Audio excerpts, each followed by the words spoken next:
البقرہ آیت نمبر 26 اور 27۔ ان اللہ لا یستحی ان یضرب مثلا ما بعوضۃ فما فوقها فاما الذین آمنوا فیعلمون انہ الحق من ربهم واما الذین کفروا فیقولون ماذا اراد اللہ بہذا مثلا یضل بہ کثیرا ویہدی بہ کثیرا وما یضل بہ الا الفاسقین۔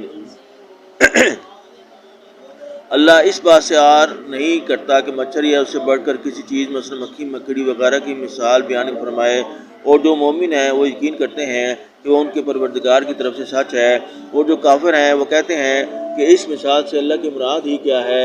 اس سے اللہ بہتوں کو گمراہ کرتا ہے اور بہتوں کو ہدایت بخشتا ہے، اور گمراہ بھی کرتا ہے تو نافرمانوں ہی کو۔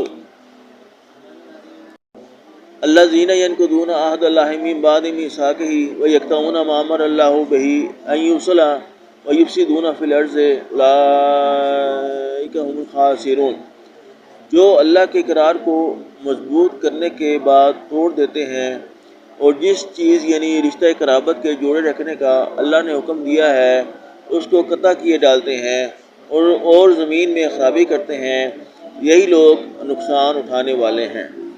البقرہ آیت نمبر 26 اور 27۔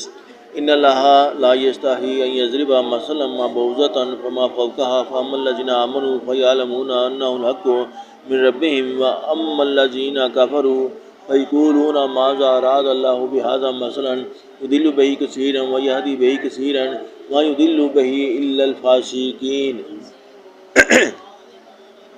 اللہ اس بات سے عار نہیں کرتا کہ مچھر یا اس سے بڑھ کر کسی چیز مثلا مکھی مکڑی وغیرہ کی مثال بیان فرمائے، اور جو مومن ہیں وہ یقین کرتے ہیں کہ وہ ان کے پروردگار کی طرف سے سچ ہے، اور جو کافر ہیں وہ کہتے ہیں کہ اس مثال سے اللہ کی مراد ہی کیا ہے۔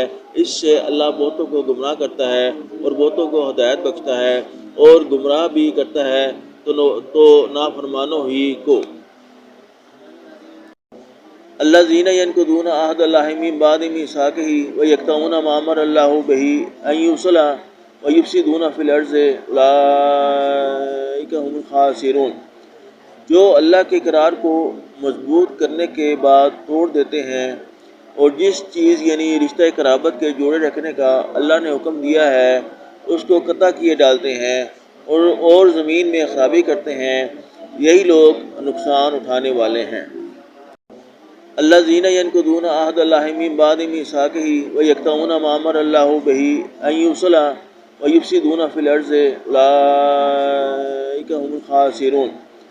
جو اللہ کے اقرار کو مضبوط کرنے کے بعد توڑ دیتے ہیں اور جس چیز یعنی رشتہ قرابت کے جوڑے رکھنے کا اللہ نے حکم دیا ہے اس کو قطع کیے ڈالتے ہیں اور زمین میں خرابی کرتے ہیں، یہی لوگ نقصان اٹھانے والے ہیں۔